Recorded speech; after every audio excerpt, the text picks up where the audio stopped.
I have 100% conviction that our technology will be pervasive and ubiquitous and needed everywhere in the world. It is really a story about people, my personal journey and my co-author's personal journey into blockchain and how blockchain can change the life of all of us for the better. The first part of my conviction, which is that ZK Starks are going to be central to the world because Ethereum is central to the world. It's a book about people for people. So it's a book about freedom. Zero knowledge comes from math, is based on math, and because of that, you get infinite trust. It is the highest level of trust that you can get, trust in math. Starknet will be pervasive as the integrity web and will be used by everyone everywhere.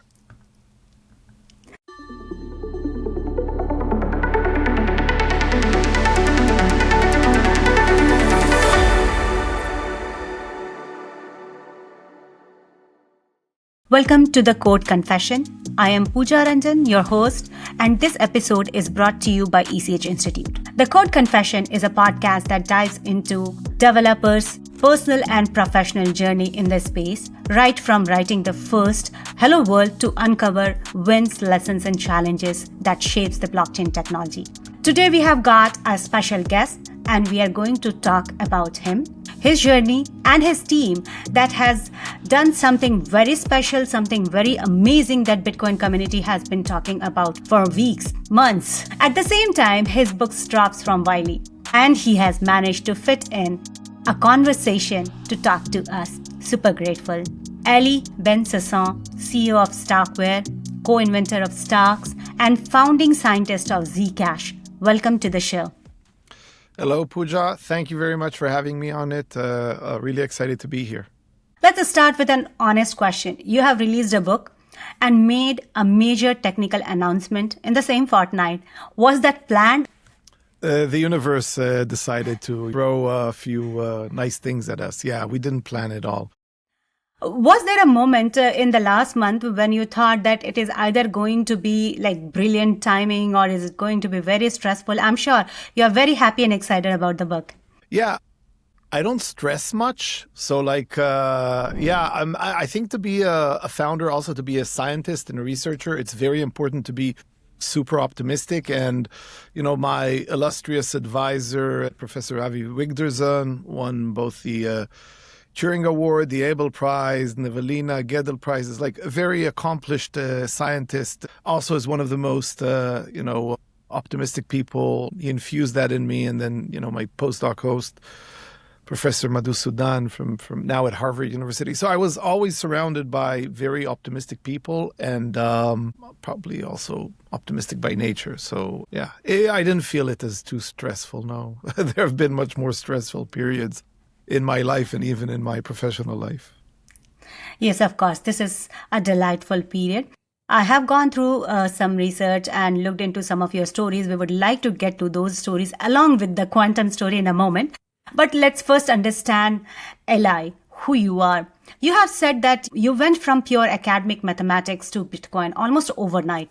What was the actual moment, the paper or the conversation that made you think this is going to change everything? Yeah, so I think maybe I'm a very curious and optimistic person, and I follow my loves. So I fell in love with math. I never thought that I'd be a mathematician. Somehow in my family, as a child, I was more interested in like soccer and hanging out with the guys. And I was surprised that I enjoyed mathematics when I landed in university and that I was even somewhat good at it.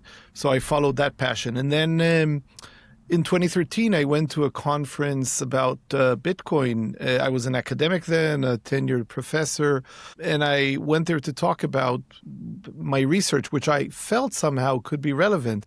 And I came out, first of all, falling in love with Bitcoin and all of crypto. And also, I realized that my research can solve problems in the world of Bitcoin and blockchain, two problems, privacy and scale.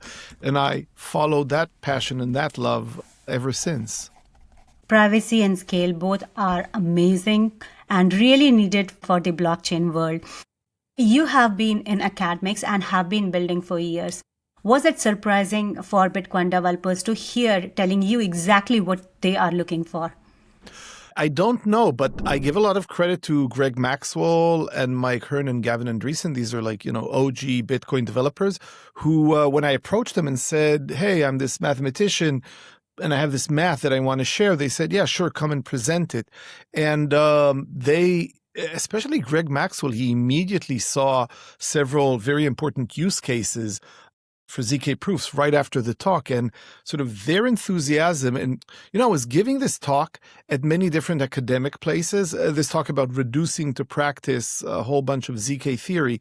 And the reactions I got were, typical academic politeness, but like sort of, behind my back, people later came and said, this guy is off his rocker, not clear what he's doing and why is he wasting his time trying to implement and find use cases for this stuff that should just be the toy play of mathematicians. And the seriousness of these OG core developers from Bitcoin who immediately realized the potential is something that resonated with me and I think was the strongest signal that there's product market fit for this math. So was that your red pill moment? Yes, definitely. That was my red pill moment. That was the moment. It was that time. It was pretty much almost 13 years ago to the day because it was in May 2013 and now we're recording this in May 2026. And I just remember because I was giving these talks at places and I felt that there's no good product market fit for this, reduction to practice of ZK theory. And in Bitcoin, I just felt this pull, right? That the core devs are saying, wow, we need this. And that was the red pilling moment. So let's take you from product market to fish market. I heard there is an interesting story about fish market and Vitalik. I have never heard the entire story. Could you maybe take us there? Yeah, it's a very funny story. It's all recounted in the book, which I want to emphasize. So first of all, the book does not have any math in it, doesn't have any formulas, even though it tells the story of ZK Starks and blockchain. It is really a story about people, my personal journey and my co-author's personal journey into blockchain and how blockchain can change the life of all of us for the better. This fish market story was like this. I was with my main co-founder, Uri Kolodny. We were working on forming the company, and we saw that there was some initial interest, and we were looking for someone who might be willing to price the round, which means give a certain valuation and say, I will invest at that valuation. And I was at an academic conference in China alongside Vitalik, and whom I knew already from the Bitcoin days when he was a Bitcoin reporter. And he actually at some point even asked me to comment on the yellow paper. And I was sort of a bit afraid of getting into that weird thing of that blockchain at the time. I very much regret it to this day. I wish I would have, taken a more active role in Ethereum, but I was afraid that it would just be some flopped project. Anyways, so Ethereum was already, I think, live by then. And I was at this conference with Vitalik, and I asked him if he's willing to go with me for a walk. So we started walking, and then there was a fish market. I personally love going through just places of commerce and places of work, and I enjoy fish markets. There's, a lot to see. So the smell isn't great, but, it is very interesting. So we were walking through the fish market, and I asked him, Vitalik, would you, amidst all the fish and the guts and everything, and, being washed away, I asked him, would you be willing to price around? And he said, and Vitalik said, which in Vitalik speak means, yeah, sure, why not? And asked him, would you be willing to lead it for an investment of $6 million, which is what we were looking for. And he again said sort of, yeah. And we basically shook hands there. And I immediately called my co-founder and said, yes, we now have, Vitalik himself, it was his first investment, is willing to price around. And then we went around and told a whole bunch of other investors who also got excited, obviously, because, Vitalik gave this very strong signal, the very first investment he made. So, yeah, and it was all priced and settled in a Chinese fish market in Shenzhen. Indeed, a very interesting story, right from the first investment getting to a state where we are now talking about quantum. So let's segue from here. Let's get into the quantum panic and kind of shield. And I understand you have mentioned in the book Bitcoin as the Titanic. So I'm thinking a little bit more about, but you can help us understand of the quantum threat. Is it something real? Is it something that people are going to see, or we are just fear mongering? Well, it's definitely real in its ability to put a very big cloud over Bitcoin and over crypto, because I don't know if an actual quantum computer that can break elliptic curve cryptography will arise, let's say, in the next 5 years. I don't know that. I don't have high confidence about that. I'm not a physicist, but I have very high confidence that over the next 5 years, we will keep hearing news about progress towards it. Why? Because there's billions of dollars invested in it, because the experts are saying that there is progress, because there is no known theoretical barrier to having quantum computers. So it could be then maybe in 5 years' time, maybe it will look a little bit more distant than people thought. And maybe with another 10 years, people will say, oh, it's a little bit like this thing, cold fusion, right? This ability to create electricity from fusion of hydrogen, which is this elusive goal for the past, almost 100 years or like 80 years at least. So maybe quantum computing might end up being like that, but over the next 5 years, we won't know that. So there are only two possibilities. Well, either a quantum computer actually arises that breaks the cryptography, and then, we hit the iceberg, or else we continue hearing about progress towards it over the next few years and more of this agitation. And I think the only rational and reasonable way to confront this is to say, okay, let's prepare. Because from a technological point of view, there is a lot of work to be done, but it's not, no breakthroughs are needed. It's just implementing code. And the real problem is just one of governance and consensus. Like for Starknet to become post-quantum secure is going to be very doable, and we will release a plan, an aggressive plan, by which we show how we can do it very quickly. Bitcoin could also do it quickly enough, goes away. But the problem is one of governance, right? And if no one is addressing it and there's no urgency, then I get worried about this big cloud hovering over us. And of course, that is something more worrisome for people who do not understand this very well, or who may not be able to see this coming up so quick. There could be multiple possible solutions for that. I have heard about something, harvest now, decrypt later. What's that? Could you maybe elaborate it for us? I mean, the whole point of a quantum computer is that it can reveal a secret key for, let's say, an elliptic curve system. So signatures on Ethereum, on Bitcoin, they're susceptible to that. Okay, so what we can do, but we assume that today these quantum computers don't exist yet. So right now, no one yet knows my secret key. What I could do, and the secret key is just a string of bits, I could now generate a post-quantum secure ZK Stark proof of the fact that I know a pre-image, right? A secret key that signs, this particular Bitcoin or this particular Ethereum. So I can generate, if I am actually the owner of this Bitcoin or Ethereum, I can generate today a ZK Stark proof of that knowledge. And I could commit that ZK Stark proof today into some blockchain, so that if in, let's say, 2 years' time, a quantum computer arises, well, I can refer to my knowledge going back 2 years and say, I'm the true owner of the Bitcoin. Because by now, everyone will have the keys.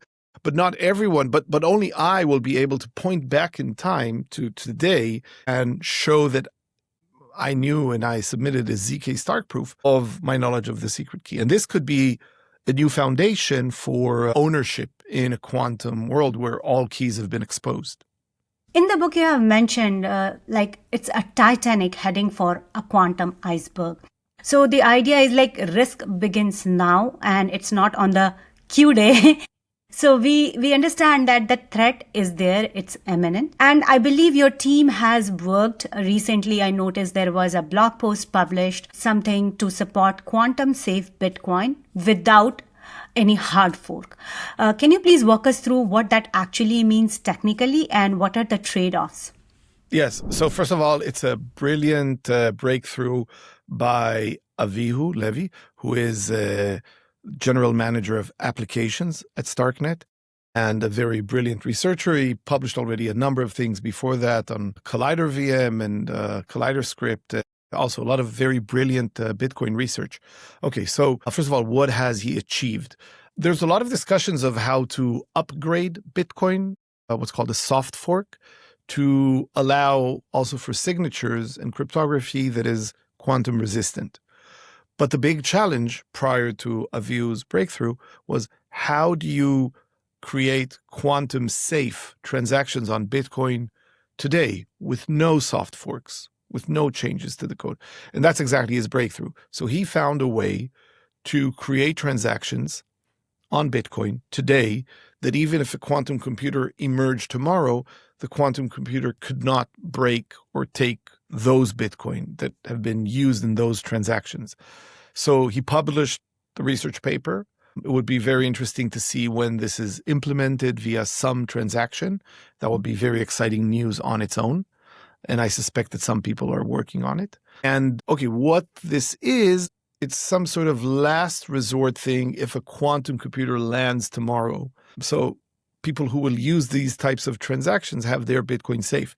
But it really does very little to solve the true problem, because if all of Satoshi's coins, right, I forgot how many, but millions of coins are now up for grabs. And if these transactions are also pretty expensive and they cost a lot in script, so it would still render Bitcoin a very problematic spot. So what Avihu says there in the paper, and I fully agree, is that let's not rely on this to say that Bitcoin, has averted the quantum iceberg. Let's see this as impetus and some further motivation to work further and have some soft fork that is a better solution for all of the Bitcoin out there, and not via very heavy and costly transactions for some of the Bitcoin.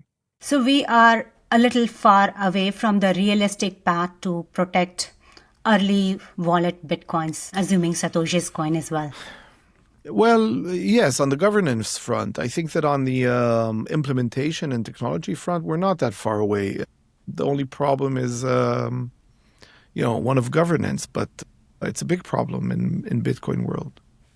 Well, if someone from Bitcoin community is listening right now and they are skeptical about the urgency, what's your single strongest argument that they need to act now before it feels necessary? It's a little bit like with the iceberg. Once you see the imminent urgency, it may be too late because there may be some huge panic. And first of all, if you want to fix computer systems properly, you don't want to do it under panic, especially with a system that carries $1.5 trillion of value. You want to do this in a very premeditated, deliberate, well thought out manner. That's number one. And then by the time quantum computer is already released, the panic and the market effect just might be something that Bitcoin won't be able to recover from. Indeed, there is a need of acting it sooner rather than later. And that's what technology is all about. Well, let's try to dive deeper a little bit more into the architecture of this post-quantum trust that we are talking about. I understand you have co-invented STARKs, and I want to do this in two registers to help understand generalist and maybe cryptographer. So if you have to share what is a STARK and why does its mathematical foundation make post-quantum when SNARKs are not? Yeah, your keys in a cryptographic system are a little bit like this needle, that the reason you're protected is like finding your password, or your key is like finding a needle in a haystack. A quantum computer is a bit like a magnet, a very powerful magnet that you can, bring close to this haystack, and it will suck out your needle, your key.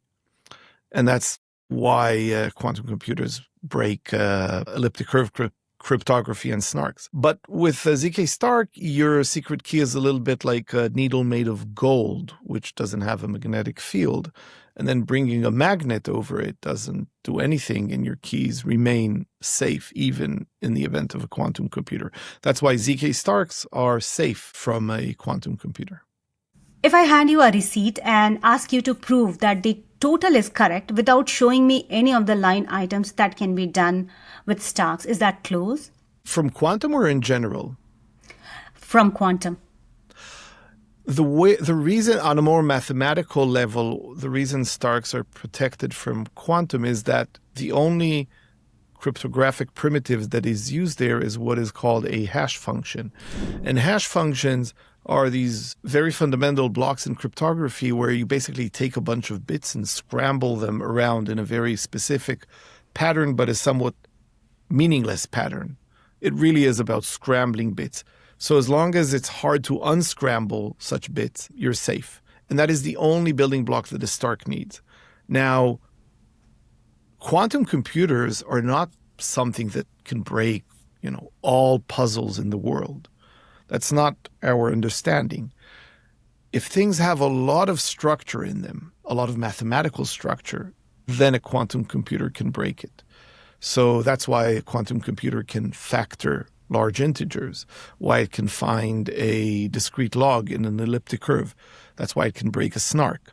But when it comes to a Stark, the sort of jumbling and mixing of bits in arbitrary patterns that a hash function does is something that a quantum computer and the laws of quantum mechanics don't give you any insight into. So because of the reliance on this very unstructured, very safe and simple cryptographic primitive, because of that, ZK Starks are immune to the quantum threat. So these hash-based mathematics are the real foundation for future-proofing web is a very strong claim. I'm sure that Stark is going with that. Well, I want to understand when you originally started working on the original Stark paper, was there a day when you realized that this is going to become a standard, or did the significance reveal over a period of time? I believed in its importance from the very start. Even before that, I would say that ever since so the Stark white paper came out in 2018, but my conviction started being very strong already in 2013 because of that day in the Bitcoin conference. I realized that this really solves a problem that is very important for Bitcoin. And from then on, we needed still a few more math breakthroughs and a lot of engineering to make things more efficient and then present them to the world. But my deep conviction started in May 2013. This will, I'll share something with you. When we founded the company and I was recruiting, the first employees, there was a 3-part statement that I said to each and every one of them. I think it appears in the book. And I still say this to my team whenever, I speak about like vision and where we're going. I say, I have 100% conviction that our technology will be pervasive and ubiquitous and needed everywhere in the world and will transform it for the better. I have high conviction of that. When it comes to monetization of it, there might be competitors, maybe, we won't figure out necessarily the best way to monetize it, okay? But the third part is that the most meaningful resource in our life is not money and success. It is the way we spend our focus and efforts. And to me, it is absolutely clear that working on taking this amazing math and making it a reality in the service of humanity and freedom is something well worth spending our focus on. And it is now coming to be true. Now we see that Starknet is kind of central to the Ethereum scaling roadmap. We are talking about scalability and security as design goals. What do you think about this? Do you think that they are going to reinforce each other in Stark system? What are your thoughts? Yes, I think that the more I hear of Ethereum's evolving plans for the future, the more I see this, the first part of my conviction, which is that ZK Starks are going to be central to the world because Ethereum is central to the world. And Ethereum, when it talks about scaling, it talks about a lean VM, it talks about a VM that is suited for ZK, it talks about post-quantum secure stuff. It's basically talking about what already exists in Starknet, and it is embracing and adopting that. And I think that's beautiful. It's not just beautiful, it's also inevitable. There is no world in which Ethereum reaches its potential as a global economy, a freedom economy, and in which the technologies that we spearheaded and brought as open source to the whole world to use don't play a central role. It's impossible to envision such a reality. Indeed. We definitely want to be more secure and, if possible, private as well. Privacy is going to be there, so it's going to help us. Well, we understand we have made a good foundation here to now get into your book, which is going to talk more about it, though it, as you mentioned, it may not have a lot of formulas, a lot of maths in it, but definitely tell you the story, what they want to do. So the book says, zero knowledge, infinite trust. It's kind of paradox. Unpack it for me. How does knowing nothing allows us to trust it completely? Well, because zero knowledge is math, and math is the most uncontested basis for truth and integrity. More than anything we have in our world, the truth and integrity of math are the most robust kind of level of trust and integrity that we have. More so than physics, than biology, than history, than politics, obviously. So zero knowledge comes from math, is based on math, and because of that, you get infinite trust. It is the highest level of trust that you can get, trust in math. Something that is provable always gains the trust. Yes. Well, this book sits at a special place. I want to understand what that is. Because Wiley is an academic press, I understand it is not a white paper. You mentioned that it is not having a lot of math formula, and you are the inventor of Stark, so it's not crypto for mom kind of book. Where does it sit? It's a book about people for people. So it's a book about freedom, about, what we try to do there. So my co-author, Nathan, and I, what we try to do is explain the importance of blockchain, of ZK, of Starks, to people who are not crypto savvy, and certainly not for cryptographers. As I mentioned, there is not even a single math formula there. I believe the sign of equality does not appear anywhere in the book. Neither does the plus sign. So it's devoid of math. It's also devoid of computer jargon. It is not a book for technophiles. It is a book for people who hear about, Bitcoin, about stable coins, about Zcash, about Tornado Cash, about privacy, about freedom. And they want to understand what it means to them. What does this technology have to offer them as people? And that's what we tried to recount by stories, by my personal story, by Nathan's personal stories, by the people we met, and by what we understand and how we explain blockchain and ZK to people who are not mathematicians or experts in the field. So I think it has been best positioned as people who are going to be users, who are trying to learn. They are our potential user of blockchain technology in the world. Yes, I agree. And all of us are future users of blockchain, in my view. Indeed. Well, as you mentioned that this book is co-written with Nathan, I want to hear from you some interesting stories. Was there an argument or a section that you had to rewrite the most? A place that you were writing and you were forced to do it again because of your position shift? Oh, yeah, there were a lot of professional arguments. Some of it had to do with, how I share personal stories, especially ones of success and failure. Left to my own devices, I probably would have been tried to present them on the more humble side but the world likes to hear stories of success or something. So I think there I took a little bit of input and inspiration and sort of swallowed my natural tendency to downplay certain things. Yeah, and then there were some discussions about things like where AI should fit in. AI is this huge, huge topic that everyone is, it's a topic on its own. The question is, to what prominence does AI interact with ZK and with blockchain? And the honest answer is, I don't know yet, and I think no one knows yet. So while we can easily recount a lot of stories about the past and how ZK has evolved so far and where it might be going, ZK and AI, it's like a bit harder to make bold statements about.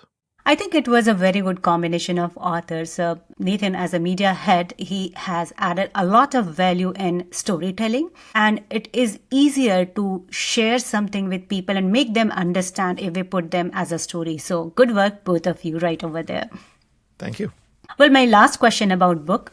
So if someone is reading only one chapter, which chapter you are most proud of, and which one do you secretly hope that readers just skip it because it was hardest to write? The one to be skipped is the technical one, which I think is like around, I forgot if it's chapter 4 and 5. If there's only one chapter, probably I would say it's the last because it's the most grand in its vision. Yeah. And if not that, then maybe the first. And maybe the most interesting ones are the personal stories about, my how I fell in love with Bitcoin in 2013, the fish market story we told, and all kinds of stories about how company evolved, places I went wrong on. There are a lot of personal stories of an academic that becomes an entrepreneur, tries a bunch of things and learns his way. Very interesting. I understand Chapter 1 is already available, free for people to read, but I would highly recommend people to go back and read the entire book. The book is Zero Knowledge, Infinite Trust, and it is out from Wiley. You can find it at blockchainthebook.com, and we will provide all the links in the show notes as well as some discount coupons for our listeners to follow that. Thank you, Pooja. Yeah. Well, Eli, we are close to the end of this conversation, and I want to throw out some rapid-fire questions to you. Okay. All right. The mathematician you most wish could see what ZK proof became today? Alan Turing. The one thing about Bitcoin you genuinely admire? The freedom. The same question for Ethereum. The one thing about Ethereum you genuinely adore? Vitalik. And the one prediction you will make on record that you are willing to be held to? Starknet will be pervasive as the integrity web and will be used by everyone everywhere. Very well. Eli Ben-Sasson, co-inventor of Starks, founding scientist of Zcash, CEO of Starkware, and now author. Eli, thank you for being on The Code Confession. Thank you, Pooja. I really enjoyed this. That's a wrap on this episode of The Code Confession. Full show notes, sources, links, and clip highlights are added in description. If this conversation was useful to you, share it with one person in the community who needs to hear it, and we would see you next time. Cheers.